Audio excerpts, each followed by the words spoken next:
So today's topic, which we want to discuss, is about testing and automation both. But to understand about testing and the automation part, let's understand the overall picture about SDLC, what is SDLC, what is like agile. Everywhere you will, heard this thing. There are agile methodologies or framework. You will heard about a lot of things about the automation side also. We'll talk about these things one by one, and we'll try to cover all these things. Okay. So what is SDLC? So SDLC is related to how softwares are developed, right? How the softwares are being, created, right? How different companies are working to create, software for their client. Before you understand about SDLC, let's understand that whenever there are software, there are 2 to 3 parties are involved. Let's say A, okay, or the stakeholders. A is a company who want, who has some problem, who has a problem statement,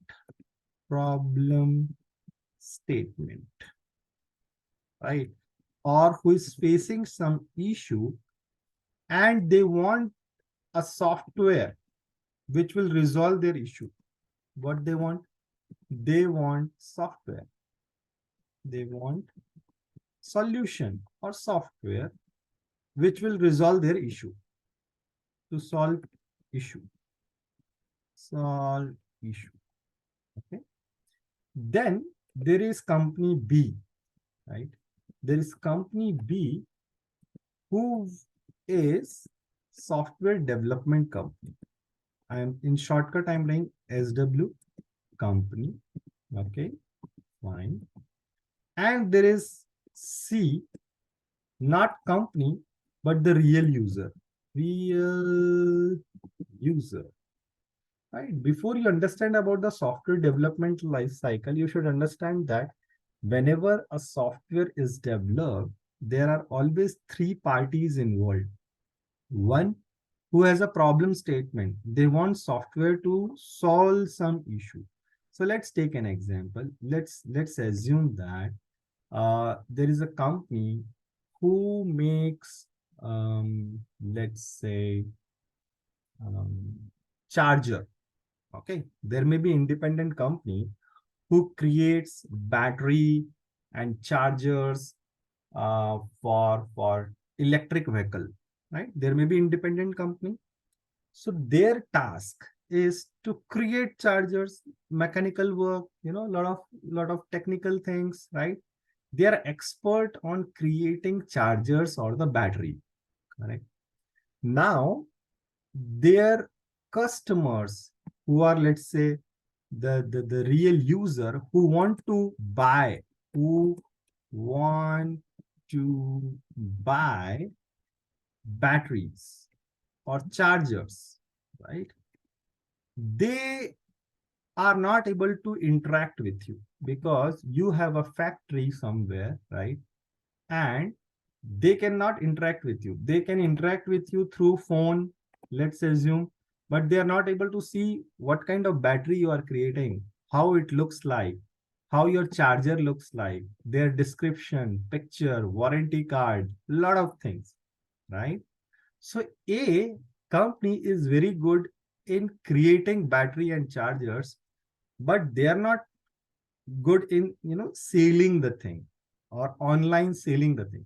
So what a company will do, they will say, they'll find out who is a software company, what software companies are there who are expert in creating e-commerce platform, e-commerce website. This is just one example, right? It's not like every company makes e-commerce websites. Okay, so they will find out in the market who are different companies who can make a software for us so that our customer can interact with us without calling us, and they will purchase the battery and the charger based on their own, there may be different company for the two-wheelers, right? It may be like Honda or Ola or Ether, or there are hundreds of company who are different two-wheeler electric vehicle they are making. So for them, there will be different kind of batteries and charger. So A is the company who is, let's say, making battery and charger for all different kind of two-wheeler electric vehicle. Okay. So now they have a problem related to connecting to their users, right? Or user is not able to connect with them to purchase it. They want to purchase, but there is no medium. So what A company will do, they will find out the software company and they will ask B, a company, let's say party B, that, hey, can you create a software for us, something like e-commerce website where our user can interact with the website and then they will purchase or whatever they want to do related to batteries and chargers. So this is like three parties involved. Okay. Now, let's understand how softwares are developed. For that, let's understand whenever you want to develop something, there will be a proper plan. There will be a proper plan. And this plan, if you want to execute it phase by phase, one by one, then you can follow software development life cycle. Otherwise, things will be different to manage. Okay? So what this software development life cycle says, let's Google it. And I found one good tutorial in tutorialspoint.com. There is a website. So what it says that software development life cycle is a process used by the software industry to design, develop, test high quality software. That's it. So software development life cycle will provide you a proper model, a proper process, which you will, if you will follow, you'll be able to create better quality software. Okay. So what are the things you have to do when you're following SDLC? You will be planning about how the user interface will look like, how many, software developers we need, how much time it will require to create this software, lot of things. Everything will be discussed during planning, or in this phase, requirement will be understood, right? All the requirements will be captured from company A. So see, company B is what, who is creating the software, right? They will, the company A will pay some money to company B to create their software.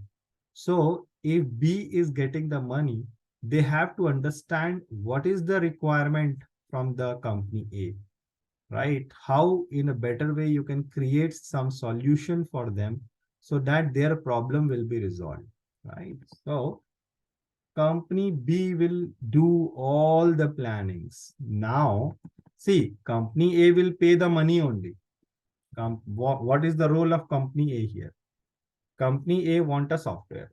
So they will tell you what are their problem, what kind of users they have, where are their users, are they only in India or some other country, US, UK, whether it is a multinational company, all those things they will tell you. But basic job, the real job is with company B, who will actually who will create the software, correct?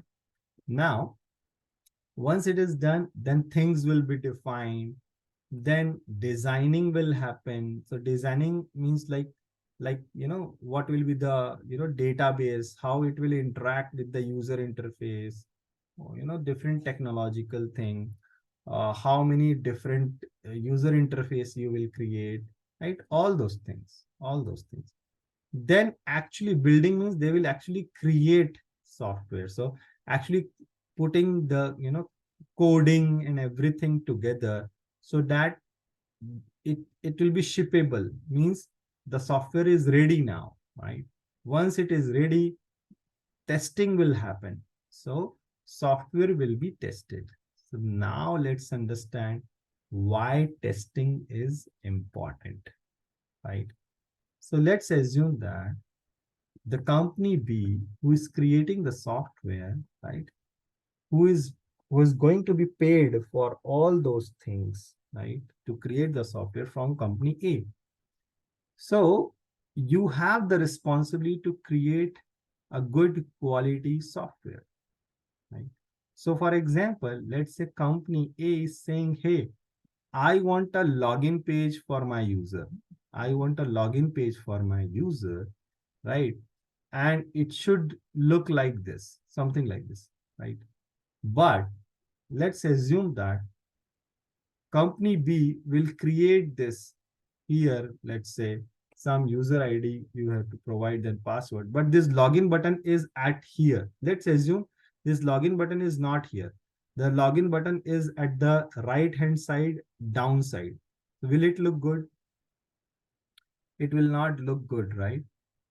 When there is a user ID, there is password. Somewhere below that, or maybe here, you can have login button or submit button. If this login button is not here, let's say somewhere here, it will not look good, right? So why company A will provide you the money to create the, a bad software, right? So that's why testing is important. During the testing, it will be checked that, okay, whatever was discussed in the requirement document, right? Whatever was discussed during the planning meeting, or all sort of meeting, going back to that diagram. So whatever is discussed during planning or defining part, whether the software is working according to the planning or not, according to the requirement definition or not, right? So if it is not working, the engineers will raise the defect. So I'm coming to the real testing part now. If it is not working as expected, then test engineer will raise the defect or bug. So to whom they will raise? They will raise it to the development team that, okay, it's not working as we discussed. So can you make the changes? Can you make the changes? Okay, something like that. So they will make the changes. Again, it will go to the testing. Once the testing part is done, when they check, okay, everything is working fine now, then it will be deployed. Deployed means your software will be ready, will be available for use to the end customer. So who is the end customer here? Now the customer who has, let's say, two-wheeler electric vehicle, they can open a particular website. Let's say once it is ready, probably they will open it like, let's say, a batteries, abatteries.com, something like this. I'm taking some random name here, abatteries.com. So they will open it and they will interact, they will check all the product and everything. They'll buy it then and there, right? Why now it is possible? Because B company has resolved the problem of, purchasing and everything. Right? It's like this. So this is how generally software development thing works. Why we are saying it's a life cycle? Because if a project is big, it goes on. It goes on and again. It's not like it will stop here. Maybe then again we want to add a new feature. Let's say we want to add a new feature. Let's say repurchase or refund or return your battery, or some discount you want to provide. So the new features will get added to your software. So B company, what they will do, company B will keep on adding the new features based on what company A will tell them to do. Okay, so company B is getting money to create the software. Company A is saying that I am facing this issue. Can you resolve it? Company B will resolve it by creating codes, by creating some programs which will ultimately come up as a website. It's like this. Okay. That's it about how software is made. But if you want to read about more about SDLC, it's better, you just Google it. I found it. This particular blog is good. If you want to read, I can give you in chat window. You can check it. Okay.